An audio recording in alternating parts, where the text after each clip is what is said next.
the Allianz Leagues. It's only February. Only a warm-up. Only a relegation.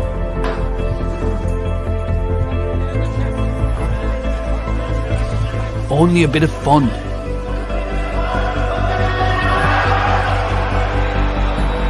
It's only a debut.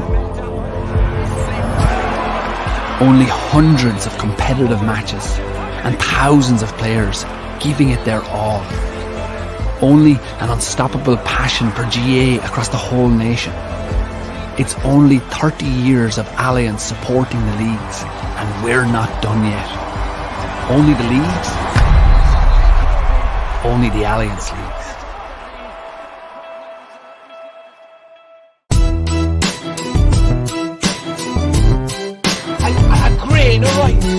A grain of rice is going to tip the scale. Just remember that, lads. There's a small bit of a needle there. Come on, Mayo, you've got to get Andy Moran into the game. Listen back to Eden, and now they're really rolling. And I can tell you, there won't be a cold milk from County Clare for at least a week. Hello everyone, you're very welcome to the Allianz Irish Examiner Gaelic Football Show. My name is Paul Rouse and I'm joined by the former Armagh footballer Oisín McConville and by the former Cork footballer Patrick Kelly. Oisín, you called it, said it from the start, Dublin are relegated.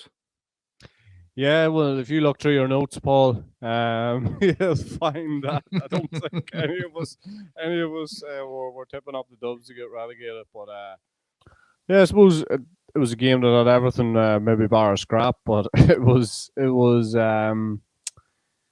full blooded. It had loads of quality in it. The thing for me is actually that as much as people, the story will be that the Dubs are relegated. They've improved dramatically from the start of the season, and they probably have a semblance now of something to walk on going into the championship, and they have a point to prove. So it's significant in one way, but maybe less significant in another. And I think the thing about Monaghan is that what a story they've been. I think is it 8 or 9 years now that they've maintained that Division 1 status.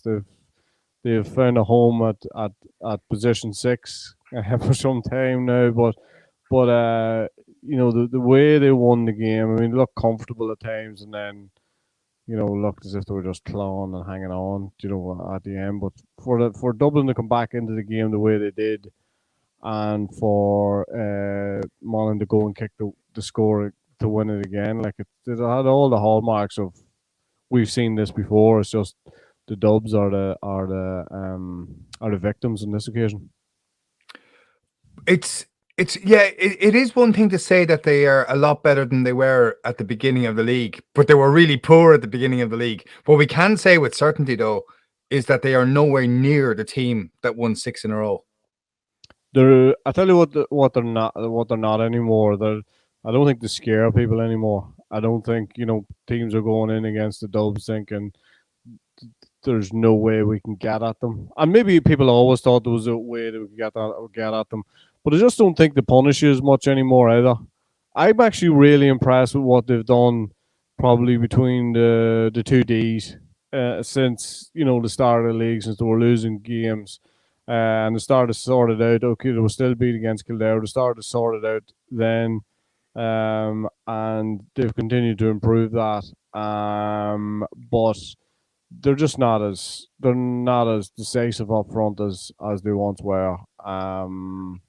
And they don't scare teams anymore, and they have come back to the pack in a massive way. And yet, if you're thinking of a team that could turn it around and win an All-Ireland, when you see the other teams in the league, I mean, is there any, the other teams that are going to be challenging for the All-Ireland? I'd say Dublin are in the top 5 as far as, challenging for an All-Ireland. So, they haven't gone away, but they have definitely dipped significantly. And might have mentioned this before. Once the aura goes, things get a lot tougher, because when teams are coming with the expectancy of winning, and we even seen that today with Monaghan. Monaghan in the past playing against Dublin, yeah, they've made it tough for them, but they've usually succumbed to the Dublin challenge. So today was significant, I thought, in the fact that Monaghan never really looked as if they were overly scared by what Dublin had to offer. Paddy, the aura is gone, or do you see it differently? No, I'd agree, absolutely, 100%. I always kind of felt that Cluxton was the crucial thing. Once he went, I just thought he was such a pivotal character in the dressing room, but also as a player, just in those clutch moments, he just always produced and just got them going again. But again, to just put into perspective, like they'll go off to Leinster now. Who's going to take them out of Leinster? Kildare went down with them. Meath were middling Division 2. So there's it's highly likely anyone will catch them in Leinster. So we're fast forwarding. I don't know, we fast forwarding 6, 7, 8 weeks until they reach an All-Ireland knockout game. There'll be massive amount of work done there.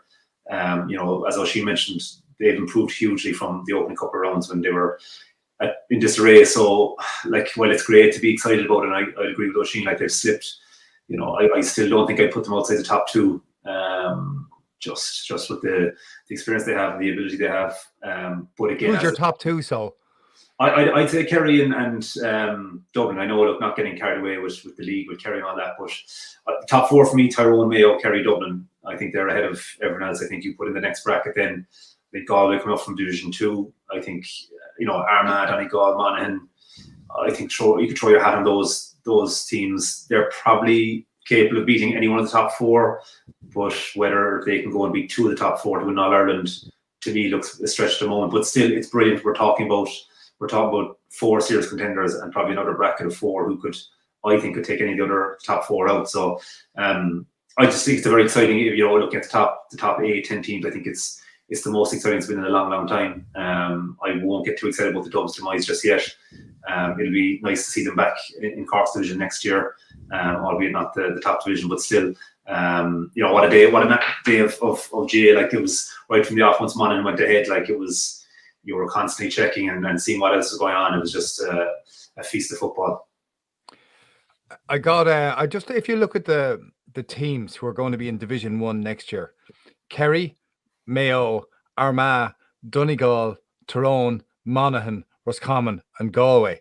So people who listen to the podcast regularly will be familiar with my friend Larry Strain from Oma, who sent a kind of a predicting text in the middle of last summer when he was in good form, basically calling out Tyrone to win the league. So his latest gambit is to suggest that Kerry move to the northwest and you create a regional league. That such is the disarray that Leinster football's in, that the rest of Munster football's in, and that it would, apart from anything else, it'll save on everyone's mileage. But what is going on with Gaelic football that it is really dominated by the Northwest in terms of Division 1? I would feel like from Cork, and again the weekend we've had, we've had the hurlers winning the semi-final and the buzz is back with the hurling. I've always looked at the northern teams and think there's more of an obsession about football up there. There's, we used to love going up there playing away from home, and just the crowds and the buzz there. We're kind of marooned down here. We've Kerry next door to us, but there's a bit of a gap then up there. As you said, there's 3. You're in a hostage situation down there. Yeah. But I suppose, look, to be fair, you say there's only Kerry in top division. Limerick are after coming up now, and Clare and Cork have survived. So there's 3 Munster teams in the Division 2. Connacht is interesting. There's 3 in the top division, and the other 3, including London, are in the 4th division. So there's a nice gap there. And look, it just highlights the farcical situation we have with the provincial system. Wouldn't be brilliant today if it ended and you've got, fine, you've the league finals next week, but in maybe 3 or 4 weeks, teams are seeded from their finishes here in the league, and off we go into knockout championship and stuff like that. But look, we are. Ulster's always dominant. Look, they've regularly 4 counties in the top division. Derry were unlucky not to go up, I think, to be fair, just the way the fixtures fell for Derry. Galway, I don't want to say they threw the game, but Derry were very unlucky not to go up, but Roscommon thoroughly deserved it. But the league doesn't lie. You've the 4 or 5 top quality Ulster teams up there, deservedly so. Oisín, did Armagh want to beat Donegal today? It certainly didn't seem like it by looking at the changes that Armagh made. But I suppose that was really Armagh's prerogative today to do whatever they wanted to do. I think they earned the right to do that, and I think that's what happens in the league. And I think also you had a fair idea that Mayo were going to have enough for Kildare, and I think there's some of those players probably have played quite a lot of football, as regards almost every minute of every league game, and today was probably an opportunity to see what other people had to offer. Are you going to get that opportunity again? No. Did Armagh have that opportunity during the early rounds of the league? No, because they were always going to fight first and foremost for survival. Now, the first two results really helped that, and there has been a bit of tinkering, I suppose, since. A few guys have got an opportunity that maybe might not really have expected to get an opportunity, and a good bit of game time. So it didn't seem like definitely didn't seem as if Armagh were too pushed on whether they won or not. But I think obviously at half time they realised, look, we have a shout of winning this thing. Let's kick on. And I suppose if you're looking at results or looking at scores, I'm not sure what Kildare were up at what Mayo were up at half time, but it ebbed and flowed most of the first half, that Mayo Kildare game, and Kildare were probably still well in it. And then before Mayo put it to bed, so it didn't seem like it, but it seemed as if that the thinking slightly changed as the game went on, and probably was a game that realistically they probably could and should have won. Paddy, what would your mindset be if 2 weeks down the road from the league match you were playing the same team in a championship match, or 3 weeks down the road? So Armagh Donegal played today but play again in the first round of the Ulster Football Championship. How would you be approaching that match? Yeah, it's a tricky one. I think back to 2011 or 12, we played Mayo in the last league game, could even be 10, and we were already through to the league final, and they would have been through to the league final if they beat us, and we put out essentially a second string team, and they won it and came through the final. We ended up beating them then in the league final. With Kerry, we never really had that with Kerry in terms of being a very, from league to championship, it was never too close. But it all depends on what was on the line. As Oisín said, Armagh probably knew Mayo would have enough, so you don't want to show your full hand, but it's so close. Galway certainly didn't want to with Roscommon either. So, but as he said, look, they've earned the right to, same way Kerry, whoever was top of the table today and was safe in the league final, they've earned the right to rotate a bit, because you have a panel of 30, 34, 36 lads. If you went out and played the same 15 again today, you'd have a lot of lads who are thinking this is not worth my while sticking around for the summer. So there has to be an element of squad rotation there, and that's perfectly fair. And you see people complaining about it, but as I said, you earn the right to pick your team and rotate when you want. Cork now 6 weeks, so it all depends on the gap. 2-3 weeks is very little. You've no hard slog, you've no massive work to be done there. So you certainly probably didn't want to show too much in terms of kickouts and your tactics and stuff like that. So that's the unfortunate thing today. Probably about today there's a bit of shadow boxing, but look, it still was a fantastic day. We've spoken before maybe about a 1A, 1B, and whether you could get semi-finals, crossing over like they have in the hurling. Might bring a bit more to it in terms of more at stake, but still we've got she's just today only just highlighted how good the league is and how we long for this kind of competitive action between the best teams, or teams at the same level at least. Oisín, what Tyrone did today in going to Killarney and winning, first time Kerry have been beaten in Killarney in a league match in I think it's 5 or 6 years. How significant is that? Yeah, very significant, because for a couple of reasons. I think Tyrone went down there. Obviously, they're playing for their lives. They will go down with a few memories from what happened last year. But I do think that it's all right, having the bit between your teeth going down there, and it's all right, having more to play for than Kerry have. But to actually go down there, I actually think I thought going into this game that Kerry were a more dangerous animal this weekend, because they had very little to play for, and because they'd play a few fringe players and probably try out a few lads and try a few different things. And I thought that actually be more dangerous because of the sort of players they have. But Tyrone, that's just that's just a Tyrone result. That's all over a Tyrone result just to go down there and upset the odds and you know, for a team that looked in trouble at the start of the day to go down there and finish, you know, I'm not saying convincingly win today, but convincingly stay in the division, and like people wonder, you know, what all the fuss was about, but I think Tyrone will have learned a good bit from this league, and Tyrone always need a why and a cause, and I think they'll have got plenty of that during this league because of, you know, because of being written off and different things like that, and some of the performances just weren't up to it, and that's a stick for the two boys to beat the players with, and they'll be expecting a lot more, and you could see that there was a serious disappointment, I think, in particular the Dublin game, just, you know, how they played, how they performed, you know, how they conducted themselves, all that sort of thing. So I think there's been a lot of sorting out, I'd say, in that camp, and that's a serious reaction. That's a serious reaction to go down there and win that game. So it's a very, very Tyrone result. I think we've a couple of other things to talk about before we move on from Division 1, and the first one is Kildare. I think Kildare had a really fine league, Oisín, but ultimately they're back in Division 2. They will get a lot from the league as well, Paul. I think the majority of the games they played in were very competitive in, but they probably realise now just how tough it is, you know, to be able to sustain the run that whenever you're playing in Division 1, like I've said it on numerous occasions, it's very unforgiving. If you're just a wee bit off, you just get so badly punished, and even some of the discrepancies or the balls they give away today, like Mayo just ultimately punished them, and they just kept driving at them and driving at them and driving at them, and until, you know, Kildare eventually succumbed to the pressure. I think there's a lot of learning in it for Kildare, but you're right.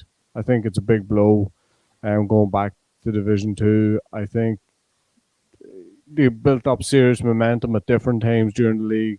I think there's a serious belief in the management structure and the management team. I think it's the first time in a while that has happened.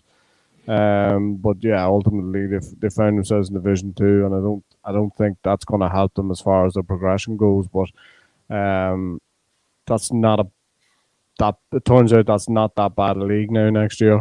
You know, Kildare, Dublin, Meath, Louth, Derry, Clare, Cork.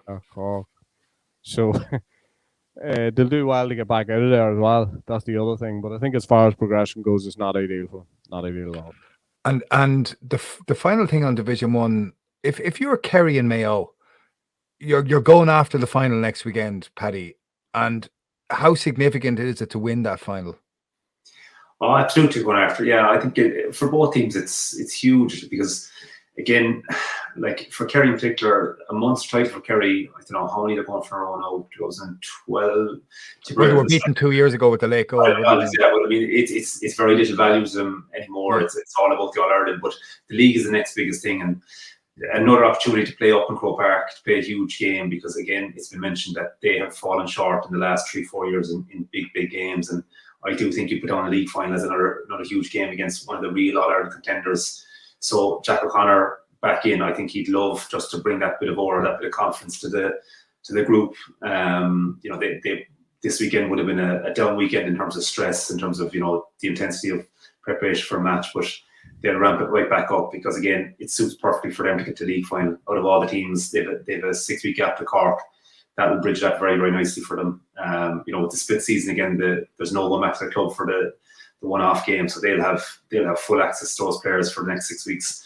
I think they're a squad who are going to be really, really, you know, a couple of years up in a month and a half time. So, for me, Kerry badly need to win that. They need to stamp down that they're the main contenders. I know Oisín's mentioned before that he fancies them for the league and maybe not the championship, but all you can do is you know, win the next one and prove that you're the best right now, or you're the best shape right now. And Kerry will love to Jack O'Connor especially would love to get that bit of silverware, just to, as I said, that bit of aura. Mayo, I don't think they'd be as concerned. I think things will get serious for them sooner. So, but for them to make a league final, just another big game up there. I think most teams would take that in a heartbeat. I think Mayo play Galway 2 weeks. Sorry, Oisín. Mayo play Galway 2 weeks after the league final. So they put their team out and go for it. Is that right? Yeah. I'd say so, yeah. And I think as well, I think there's a bit of comfort in knowing that the team you're coming up against have also got a league final. Maybe not of the same quality or intensity, but they still have a league final. I think there's a good bit of comfort in that, and I think winning the league last year did Mayo absolutely no harm whatsoever. So I think I think both teams will just go after it. As simple as that. And I think I get the impression that James Horan still doesn't know what his best team is, and maybe we might even see that next week. If we move to Division 2, and let's be clear about this, if the result in the Maracana and Tullamore had ended up slightly differently, we would have been leading with this and maybe even have had a Netflix series about it. But the big game in terms of relegation was Cork against Offaly in Tullamore. Cork 121, Offaly 120. What did you think of it, Paddy? Yeah, look, as a Cork person, first of all, it's relief. It was one of those games where performance, I don't think, counts for a huge amount. We just had to survive, because I saw there the list of teams who will compete in the Sam Maguire person's list of teams who will compete in the Talton, and even Oisín went through the Division 2 teams there for next year. Like Division 2 next year is a serious league. The Dubs, Meath, Kildare, Derry, Clare, and even Limerick now coming up as well to join, and Louth, of course. But I do think if Cork had dropped to Division 3 like we did a few years ago, I don't think it would be any value. I think we would be too strong, and it's not being arrogant, because I'm well aware of our position, but I don't think it would develop Cork as much as next year's Division 2 would. I don't think, obviously, Cork are not a realistic All-Ireland contenders, but still absolutely massive win. 2 weeks ago after they lost to me, they were 1 point from 5 games, staring into the abyss. And to be fair to them, they changed tact a bit. They went very defensive against Down, and again today the extra 2 defenders were there, and now we still conceded 120, which is a bit of a mystery. But look, we're not at it physically. I don't think, especially defenders, we don't have the physical size to stop fellas 1-1 or even with numbers back. We're not disciplined enough in the tackle either. But you saw today what we have going forward: Stephen Sherlock and Colin Manny and Brian Hurley as well. We've got a midfield now. I think Ian Maguire looks wrecked to me. He still managed to keep on going. He had such a long season with the Bars, came pretty much straight back in with Cork. And Colin McCallan from a next door club there, Air Oak, I think he's settled well now as the foil team. Maguire, who's wearing 12 today, but midfield. He caught key kickouts in the second half when he did. Yeah, he caught up a couple of loose balls in open play, but I thought he was very, very effective. He kicked 2 points or got 2 points from play. So again, look, Cork are starting to settle maybe a bit. I think, to be fair, to the start of the season, I know that they had 60 or 70 lads training back in October, November. Like, it's very difficult to whittle down a team or a squad, and then a team, and then tactics. So they were always going to play catch up. I think it's coming together a bit in terms of the personnel. Like, you have to remember, Sean Powder's out, Sean Meehan's out. They would be your 3 and 6 probably. Liam O'Donovan as well would be number 5. So you have a backline out. So to survive, it's not an amazing achievement, but at the same time, it's enough, and that's all we needed for now. I mentioned previously 6 weeks to Kerry. That's a bit of a free hit again. I know it's a bit defeatist, but Kerry are top of Division 1, and we're just scraping past Division 2. So it's a free hit, and then you're into a qualifier in the All Ireland, and you just hope that a bit of stability for next year. That same group come back, and there's no massive need for trials and new fellas in on weights and stuff. That this group will develop. They'll be physically stronger, tactically more astute, and that next year's league, we can consolidate again Division 2 and then start slowly looking to get back into the top table. But just massive relief today, and you'll be delighted for them, because yourself, when things aren't going well in the county, it's a tough station, because all you get is abuse. So they'll be delighted. I'm sure they'll hopefully have a bit of a celebration tonight, just to park the league before moving on to face Kerry. Yeah, it was I was down at it, and it was an extraordinary game of football in the sense that for the first 10 minutes, you looked at Cork, they were 6 points up, and you looked at Cork, and the question wasn't really how are they at the bottom of Division 2, but how weren't they going for 5 or 6 in a row? They were ripping Offaly to shreds. They looked like they were going to score from everywhere. And then slowly but surely, Offaly got into the game, and with 2 or 3 minutes left, Offaly had got to 2 points ahead, and there really only looked like one winner in the game at that stage. And then Offaly produced a series of mistakes which handed the ball back to Cork on several occasions, and one really, really poor refereeing decision as well, which for an over carry out the field, a really crucial decision, which turned it as well. That's not to argue, by the way, that Cork didn't deserve to win. I think when the music stopped, Cork were ahead. But defensively, both teams were absolutely at sea defensively. From an Offaly point of view, they couldn't track from wing back and wing forward. And from a Cork point of view, they had bodies back, but they had no one making a tackle. And it wasn't like Offaly scored 120 and could have had a lot more than that. Cork scored 121 and they wouldn't have been flattered with about 324. It was as if neither team really were defensively set up at all. And I think it is a real blow to Offaly football to go back to Division 3. I think it was a very disappointing start to the game, and Offaly aren't good enough to give any team, a 6-point start. And it was to their credit that they stayed at it, but they were so poor for the first 20 minutes that you leave yourself vulnerable at that point. What did you think of it, Oisín? You definitely expend a lot of energy trying to get yourself back into the game, and then I think that eventually comes back and bites you and hurts you. I think it would be fair to say that I have outlined Cork's deficiencies in the last months, years, weeks, and those deficiencies are largely still there, Paul. But I would say this about them today: when it was put up to them in a massive way, I thought the response was brilliant from those Cork players. As I say, I'm well aware of the deficiencies, and I can give you a full file page of stuff on them. But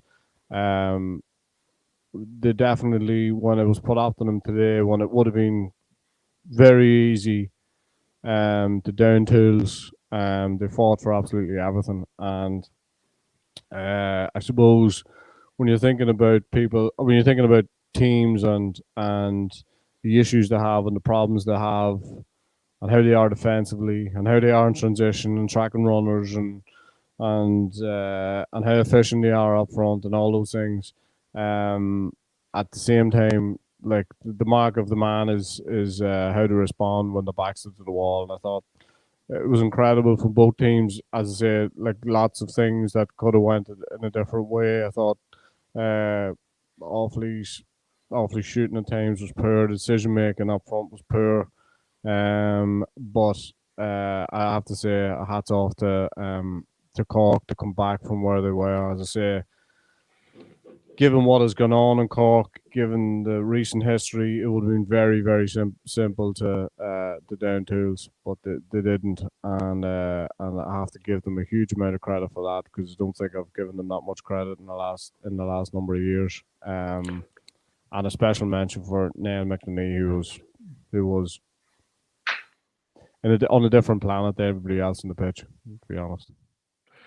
Yeah, I'll second that. I thought Ian Maguire was heroic for Cork. Was very good too. Yeah. Heroic around the middle, and he did unbelievable work up and down the field, winning ball to them. And the Cork had a little bit of quality inside, which for all that Offaly defended well, Offaly were kind of in huge trouble. They were really supping water. Jordan Hayes tried really hard around the middle, but Offaly were really taking on water around the middle. But inside again, it was a Niall McNamee masterclass in inside and how to take on a defense where he was outnumbered often 2 or 3 to 1, but just Offaly couldn't get enough quality ball inside to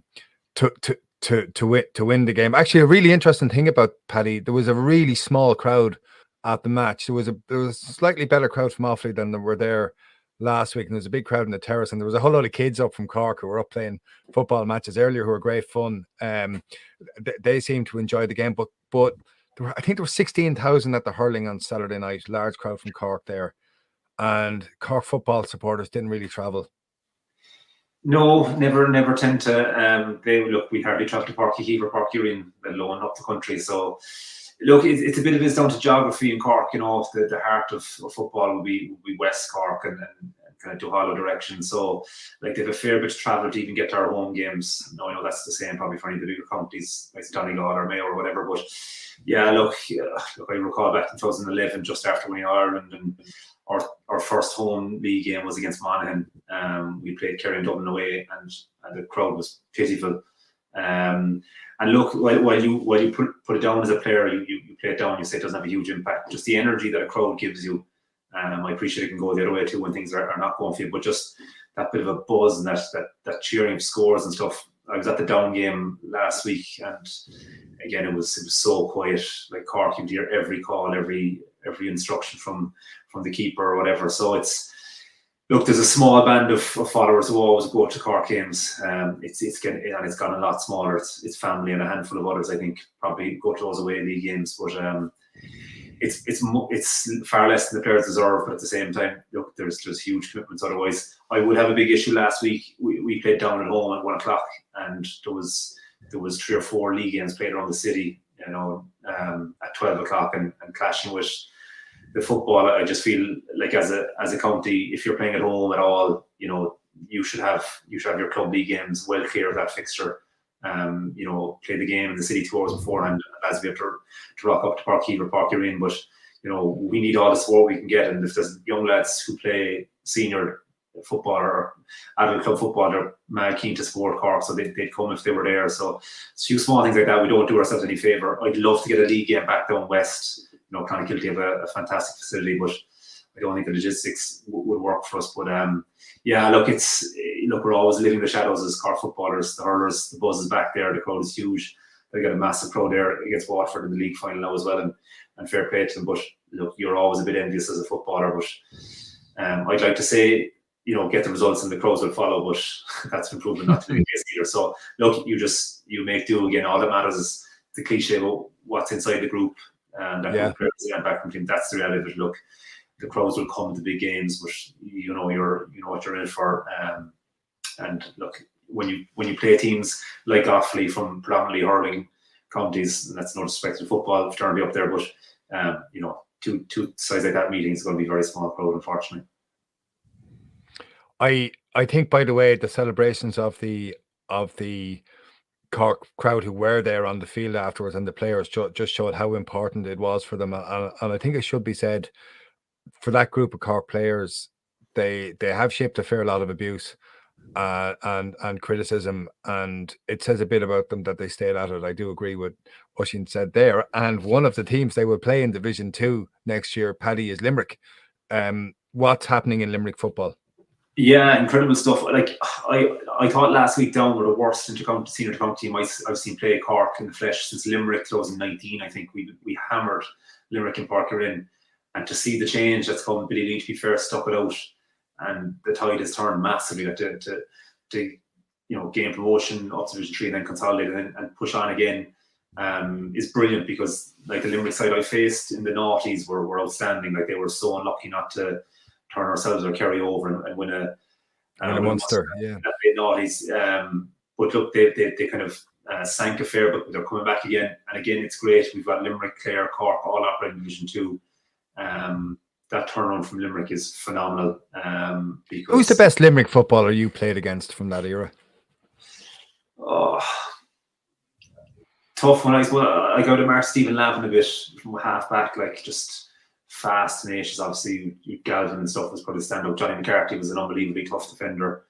That team were just like, they kind of defied logic, because they were tend to operate about Division 4 and not be up to a huge point in the league, and then all of a sudden just ferociously competitive, ferociously aggressive and physical. And look, while you wouldn't want to see them get one over on you. There was a few times when you were cheering them on against Kerry. I remember a ball dropping under the crossbar there. Yeah. Just the nearly men, I suppose, at that time. And deserve more. But I see Shawnee Buckley is in coaching the minors and stuff. It's good to see. I know Pat Rannan is doing a lot of work there as well. So like, it's difficult, as I said, in a predominantly hurling county. You're really living off scraps in terms of development squads. If anyone has half a chance of doing both, they pick the hurling. So it's great to see it, because like in Munster, we could do with one or two more teams pushing towards Division 1 just to make it that bit more competitive. What do you think of Louth as well, Oisín? They're up joining Limerick, going up from Division 3. When I'm doing the podcast with yourself, Paul, I use this room all the time, as you probably know from the background. But I had a few notes from the first weekend. I just looked at the team that started for Louth that day and the team that started today, and I think it's 7 or 8 changes with about 6 or 7 positional changes. So I watched the first day they played against Laois. This is no joke. Louth had 5 very, very, very good goal chances in the early part of that game. They ended up losing the game, give away some shocking scores, but they have sorted themselves out in an unbelievable way. Paddy mentioned about the simple thing, and we probably talked about this a little bit over the last couple of weeks as well, is enthusiasm and a county going in the one direction. And in fairness, they seem to have sorted it out at board level, and they have put a good lads together. A lot of former players have come in, a steering committee. They have obviously a new stadium on the horizon as well. They just seem to be at last to be moving to where they should be moving. The fact that is in Dundalk as well is a massive thing, because predominantly that's where the majority of players in and around Dundalk are coming from. I suppose the thing about Louth is that anybody who's been at their training ground, they have an unbelievable facility in Darver as far as training and all that is concerned. And I think the next thing they needed was a home base, somewhere that young lads can aspire to go and play in. And I think that, as much as that is down the line a little bit, I think this particular group of players have been striving for a lot more. I probably know a lot more about it than most, because I've seen a lot of these guys come through the college in Dundalk, and they've always been. I've always said that it's a huge, as far as a talent pool is concerned. The talent pool is huge. For some reason, it just didn't seem to be coming through. There's other things, going on, and they don't seem to commit as much to the county stuff. I think when Mickey Hard and Gavin Devlin come in, there was a few surprise omissions straight away. And I think when in an era not that long ago where most players, not most players, that's wrong, a lot of players opted out of going in with Louth. There was a lot of players who were clambering to get back into that setup when they come through the doors, and that says a lot. Just that instant impact. It was helped by results and promotion. Personally speaking, I thought maybe another year or two before they would get to Division 2. They have been here before now. Yeah, they have, yeah. Not that long ago, and went straight back down and went to Division 4. Is this sustainable? There's a good crop of young lads coming up. I think it was a massive blow to them last week. They got an awful hammering by Dublin in the minors. I think there was high hopes for some of those minor lads as well. So, I do think that when I look at Louth and I think of the players that they have at their disposal at the minute, I think Division 2 is probably where they should be, but they're going to be pushed to stay there. But I don't think they're a Division 4 team anymore. So, the renewed enthusiasm and the quality of players they have, and I think they found out a good bit about themselves during the league as well. Some of the guys who were probably operating okay in Division 4 last year have proved themselves probably not just up to when they've risen up the ranks. And some of the young lads that have come in have done really, really well. They're used to playing at this level. Some of the lads who are maybe in Dundalk, but also some of the guys who you have up there, UCD, DCU, some of the guys who are playing college football, that's where I've got exposure to it. I've realised that, they're as good as the next lad. And then what they have to add to that is the work ethic. And I think they seem to have everything in place now in order for those guys to be as competitive as they are being now. They just need that to be sustainable. And the fact that Mickey Hart now seems to be there to 2025 will help that, because there's a certain bandwagon the right word? Probably not the right word. Momentum and the people who seem to be all of a sudden interested in what's happening in Louth and business people. You know, the way people talk about Dundalk being a soccer town and Drogheda being a soccer town, is Gaelic football enough of a priority for enough people in Louth for them to really gather the kind of momentum? Because Louth, there's great footballers in Louth, and Louth have produced some lovely club footballers, and they always seemed to have a county team that really wasn't very far away, but were short one or two. Is the block, if we can call it that, by the priority that appears to be given to soccer by a lot of people in Dundalk, the major urban centres in Louth, is that surmountable? Yeah, I think Dundalk now is more a GA town than it is a soccer town. Really?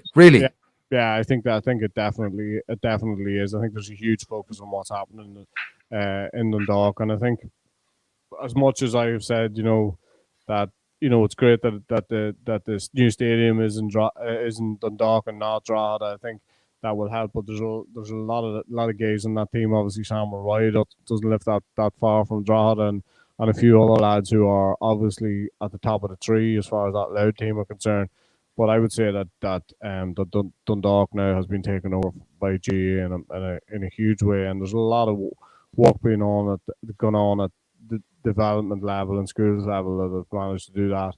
I suppose the next part of that jigsaw now is to try and get some of those Dundalk schools. I know that they do a combined schools, but to get those up into A and B grade, rather than playing where they're playing. So there's still a good bit. Yeah, not a combined school, so they should be able to field individual schools. Yeah, teams. I think there's still a body of work to be done there, but I think definitely you couldn't say Dundalk is a soccer town anymore. I think it's more. And Paddy, if we apply the same principle to Limerick, and maybe if you look at the evidence from Cork by the same token, what is the ceiling for Limerick footballers, given the power of hurling, and if we throw rugby into the equation as well, what is the ceiling for Limerick footballers?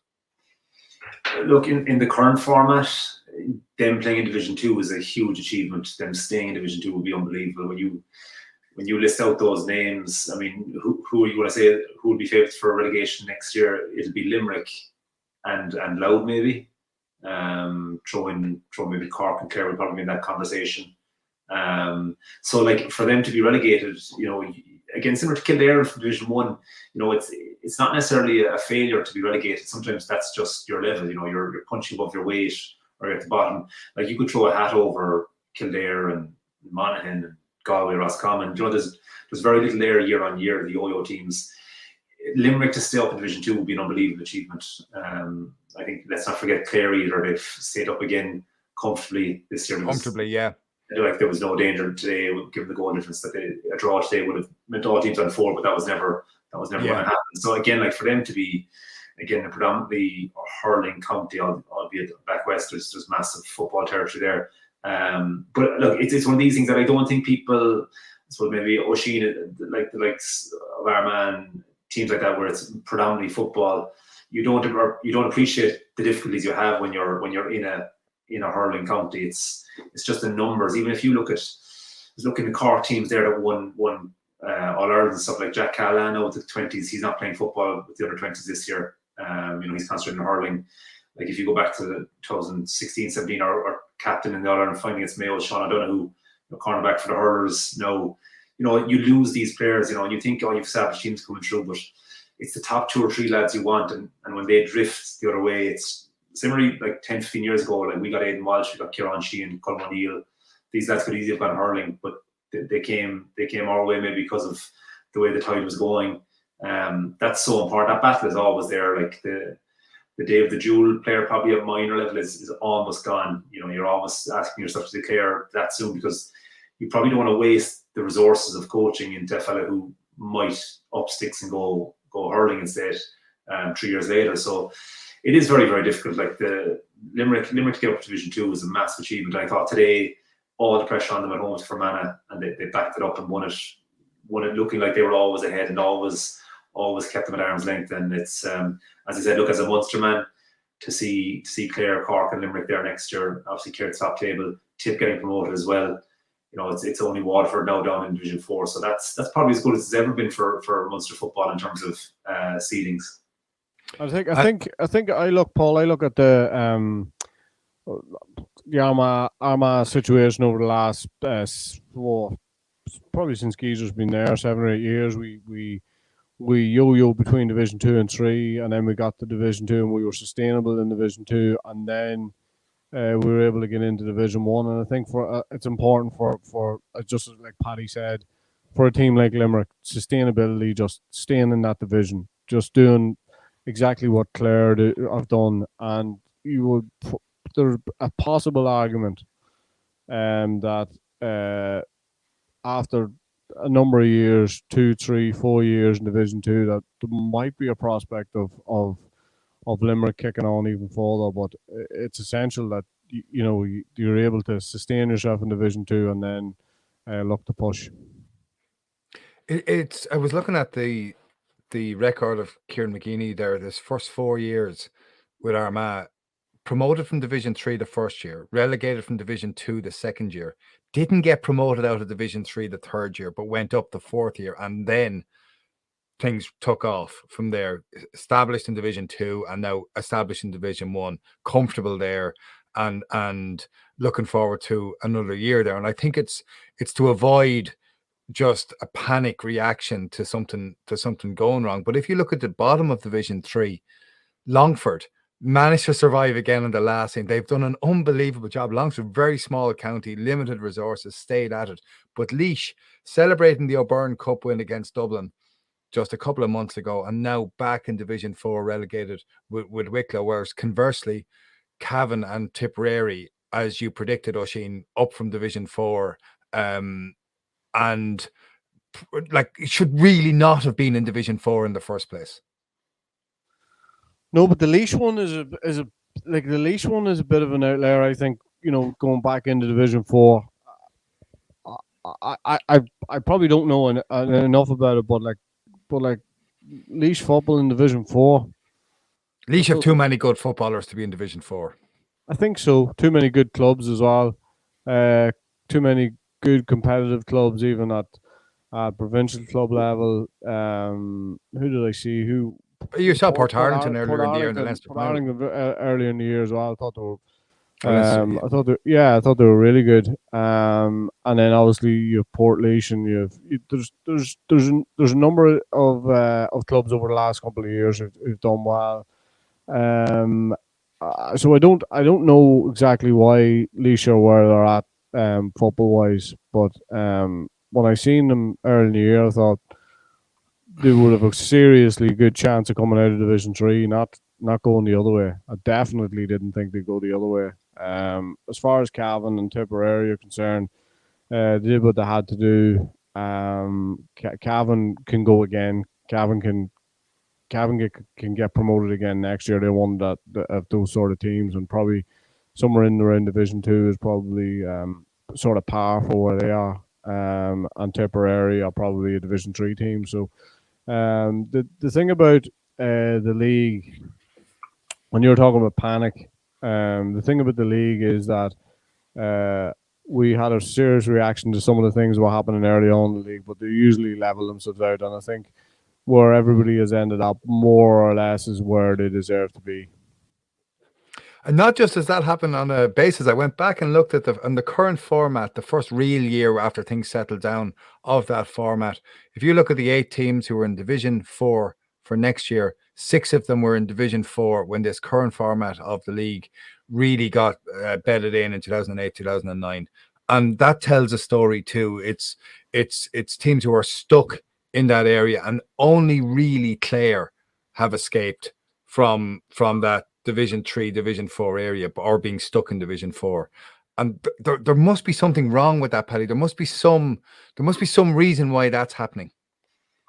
Yeah, look, I mean, you can't escape sometimes population, geography. I mean, how many of those teams would you argue should be doing better than they are? I mean, and then who should they be doing better than? That's the question. I mean, who should sit down there instead of them? I mean, you take Waterford, for instance. Like, Waterford are, there's some very, very competitive Waterford club teams, but the reality is how can they get that together? And I mean, I find it so difficult looking at like inter-county lads. If you're losing the whole time, how do you keep going back? How do you have that motivation to go back year after year? And how do you get a squad to stick together for long enough that they'll develop physically to be at that level and to keep a good management group together to develop?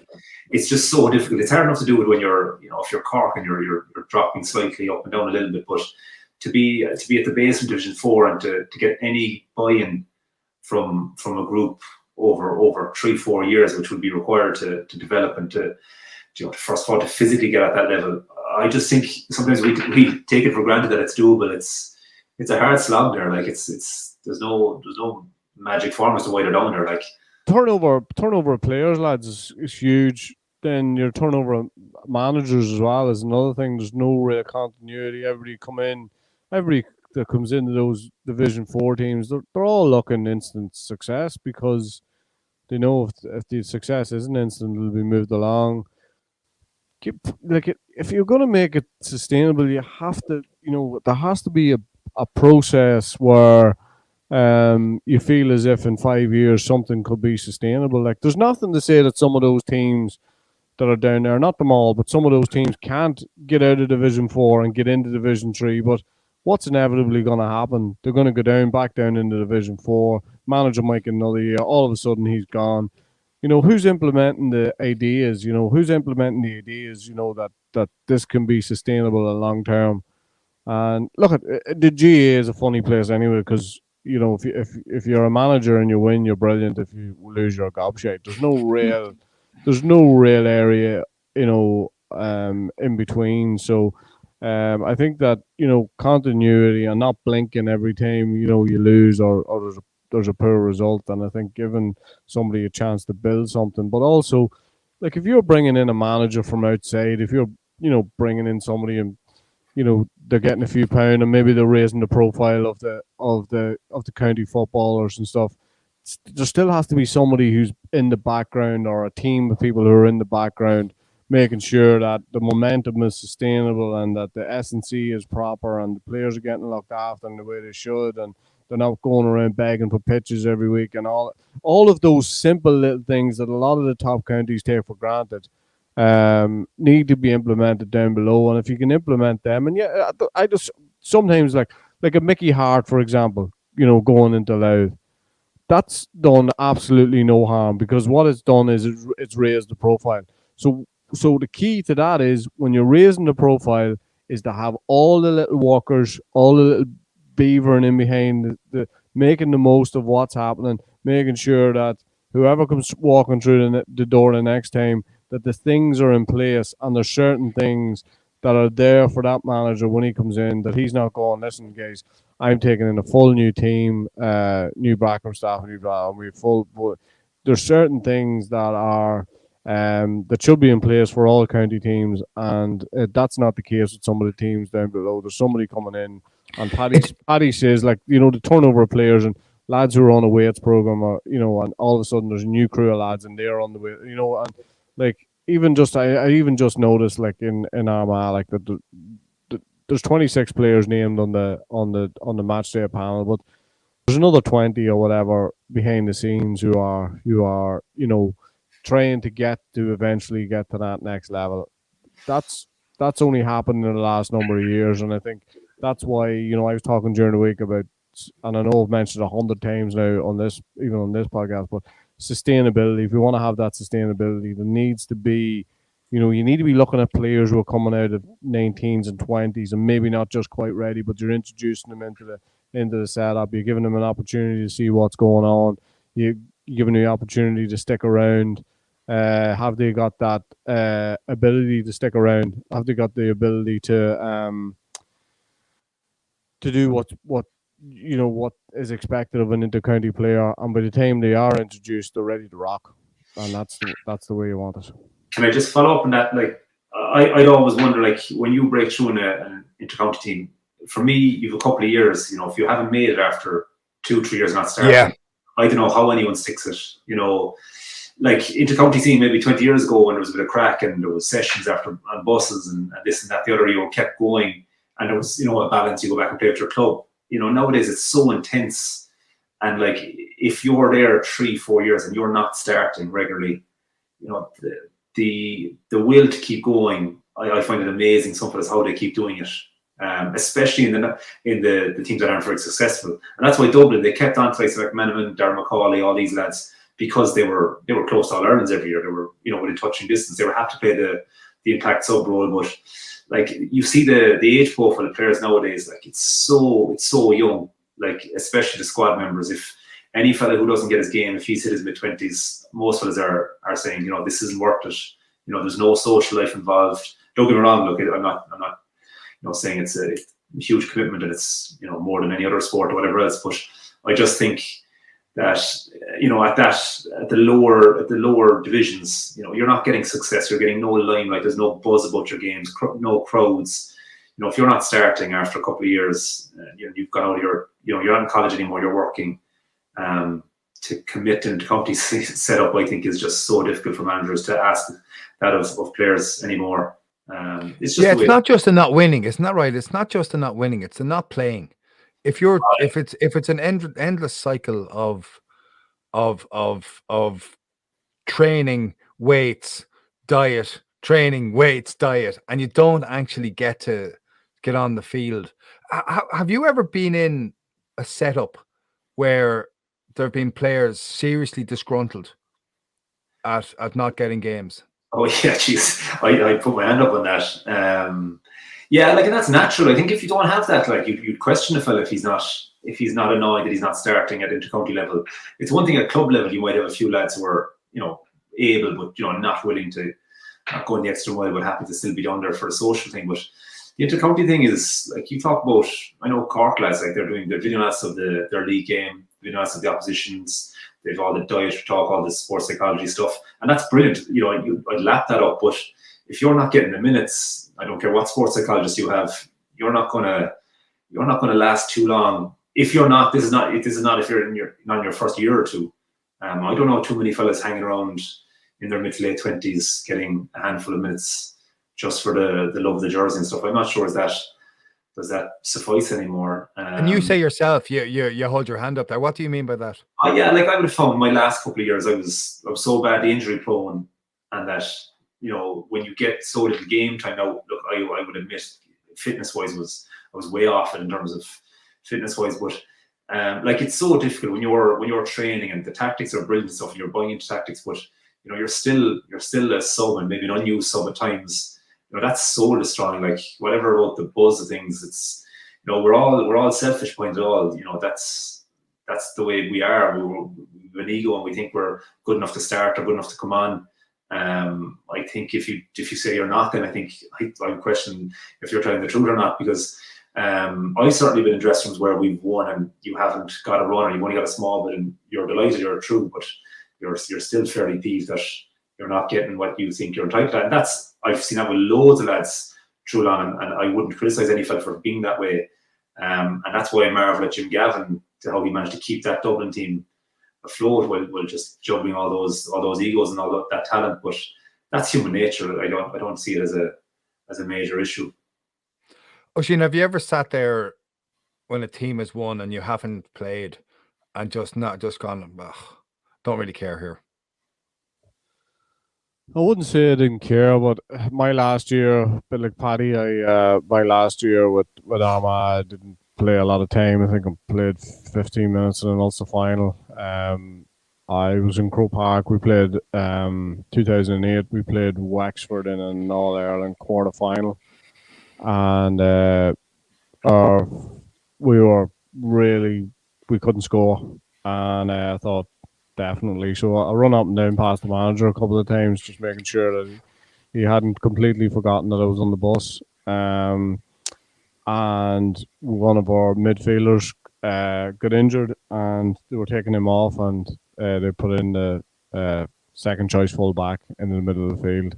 Oh, and I just thought that's probably it for me. We won the Ulster title that year. I didn't go up and lift the cup because I didn't feel part of it, and probably regret that maybe a little bit now, but I was pretty disgruntled about the whole thing. Did you say anything? No, I didn't, because I knew the manager didn't. I knew he didn't. He didn't rate me, and I just thought, I'll sit there and I did everything that year. What I decided to do was I was going to do everything to the best of my ability, absolutely everything, and I was gonna just be the best that I could be around the place and all that.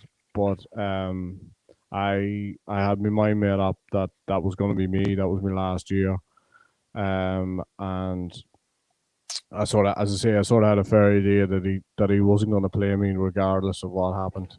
I did the spoiled child thing, and I suppose I decided halfway through the year I was going to give the best I could give. I was going to just be as good as I could be around the place, young lads, all that sort of thing. But I knew that at the end of the year that I was going, so I sort of had made me peace in that way. But I spent the year being a very disgruntled individual. I was 33 years of age, and I was probably acting like I was 12 realistically. But there's nothing worse than sitting there feeling you can do something and you're not getting the opportunity. So it is and as for disgruntled players, I deal with disgruntled players all the time, and if they weren't disgruntled, I'd be even more worried. Yeah. 1992, I got left off for a county semi-final. I was told on a Thursday night I wasn't starting the county semi-final, and by Friday lunchtime, myself and my great friend Nigel Brennan were in Clonmel, sitting at the bar drinking pints at the Flag Yole. We had a great time. I came back on the morning of the game, and I was sitting in the dressing room before the game, and the manager thought I was useless, and there's no way I was going to play. And one of my mates said to me, "Jesus, the smell of drink off you is shocking." He was joking, but he was right. I got it absolutely spot on. I was reading about Wayne Rooney in at the weekend. Wayne Rooney after the 2008 Wayne Rooney after the 2008 Champions League final. Man United beat Chelsea, and he cried his eyes out that night with Michael Clegg, who was the weights guy in Man United, because he played rubbish in the final. He thought he'd played terribly. His moment had passed. And even though Man United won, he was soured that he had played so poorly. Have you ever felt like that? I don't. I've certainly played poorly in big games and we've still won. No, I don't think it's ever gone to that stage. That weird question, do you ever take solace when you play well and the team loses? It's the flip side of that. No, I don't. Look, I think the way GA is, once you've won, I think you're able to park your own poor performance. I think it'll still niggle at you privately, but I think you'll still be able to park it for that session or two that you get. It might eat at you over a winter, but if it's a final you've won, that's geez. You'll get over that. I think you personally get over that in a heartbeat with a Stubber County, but it's the losing, the gnawing effect of losing, and the what ifs, and the analysing every play and everything you did in the build up and whatnot. That's the one that kills it. Never worry about the winning and not playing well. That's I personally think you get over that pretty okay. I personally was I was one of those delusional individuals that always felt I played well, and so that got me over. That got me through that. It was only probably when I stopped playing that I looked back in a few games and thought, that wasn't great. But yeah, at the time I was completely delusional. I just went with it. Everybody said you did great, and I said, yeah. And that thing that Paddy alluded to there, that solace of playing well, when a team loses? For me, I don't know. It always seemed worse. Probably 2000, we played Kerry in All Ireland semi-final. I got 1-9 in the replay, and didn't give me any solace whatsoever. I probably took that defeat worse than I took any other defeat, as far as Armagh are concerned. When you look back at these defeats, they come very readily to your mind. Do you think more about the losses than the wins? Yeah, definitely, because the wins, you just, even at the time, you're just in that moment, you just sort of take it for granted. It's only when you lose, you step back and you go, whoa. And I think even as I've gone into coaching and managing, sometimes you can just, you win the game, and your learnings are nowhere near, where they are whenever you get beat. So it's trying to do that. That's a massive thing, is trying to learn whenever you lose or whenever you win. Realize that there's more work to be done, but it's definitely more stark whenever you lose the game. And yeah, but I mean now as you look back, there's no more learning for you. Like you're not playing anymore. I've been called up for a couple of charity matches, Paul, but anyway, I don't want to talk about that. Horrific.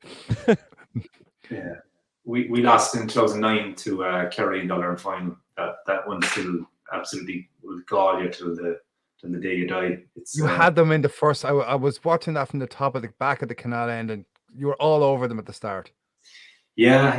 I call them O'Neill rattle a goal early. I don't know, we go 4 up, maybe 4 or 5 up. Look, you still look back and say that Kerry team was exceptional. That Naughty's Kerry team they were a brilliant team. It doesn't give you much solace, geez, you got where you wanted to be.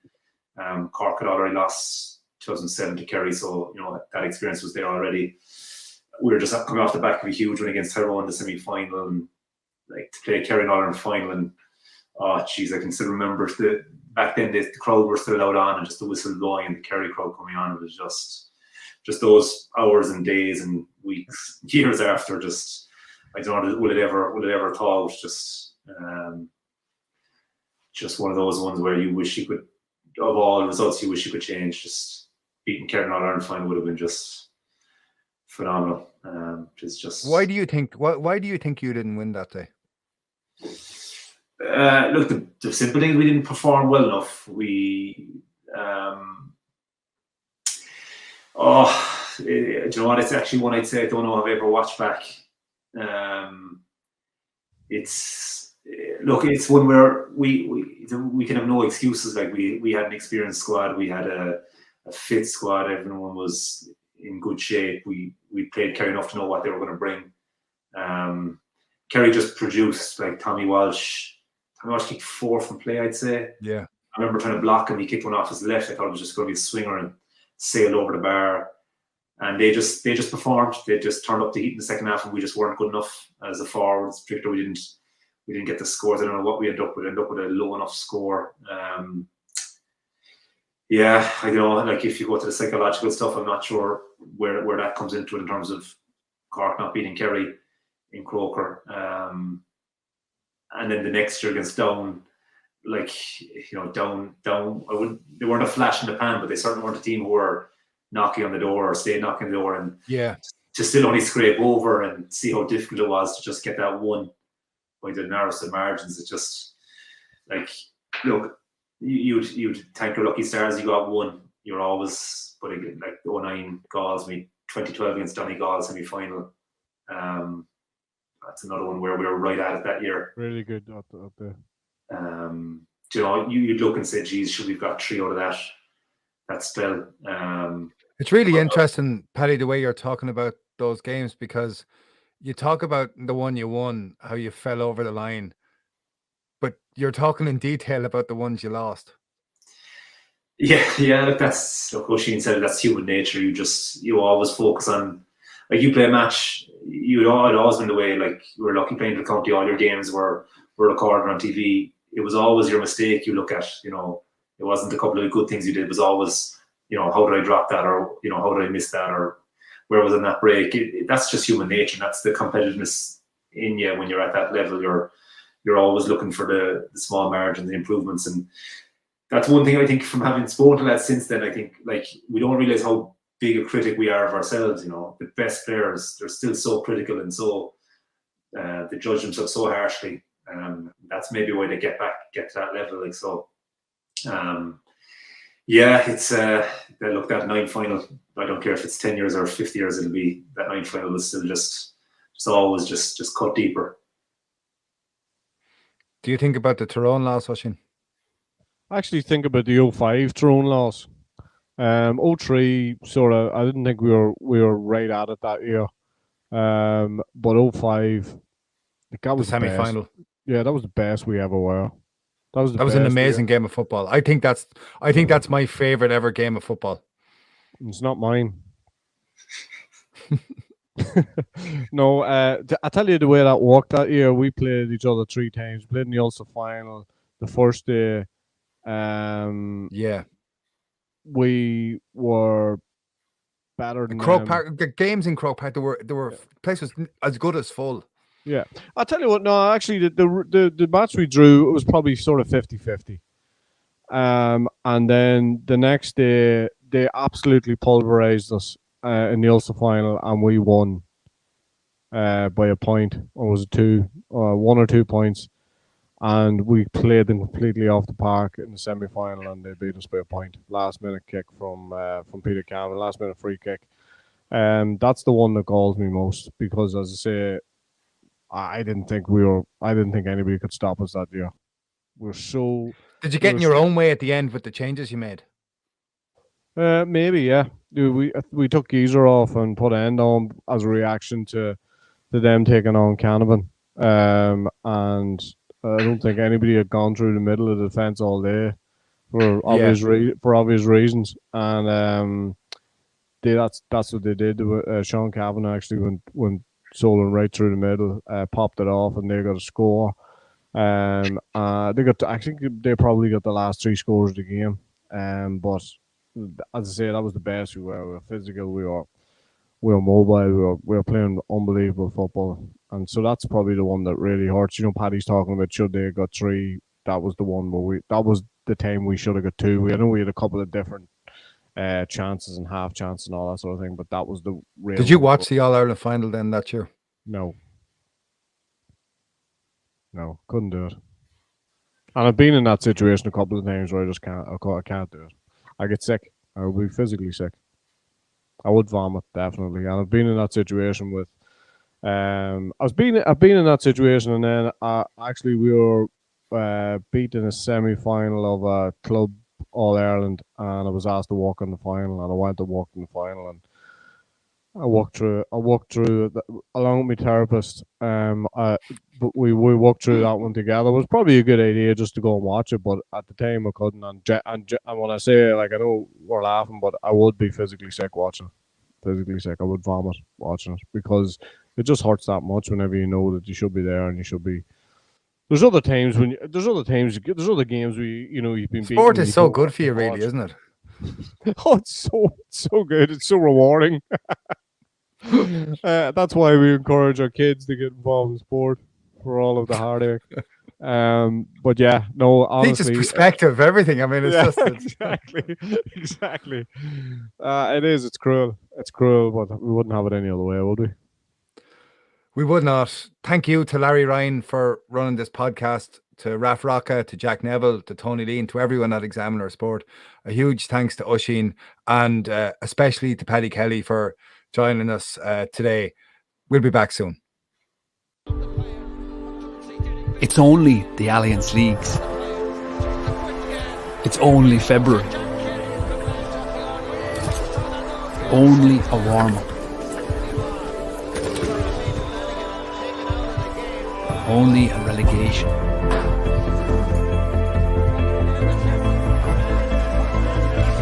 Only a bit of fun.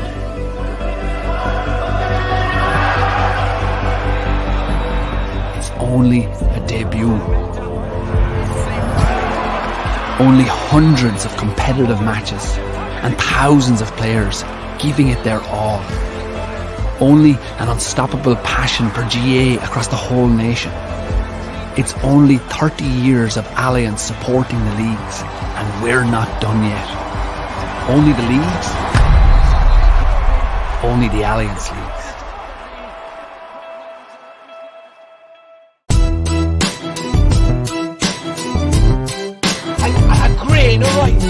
A grain of rice is going to tip the scale. Just remember that, lads.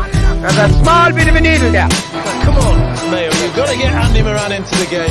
Listen,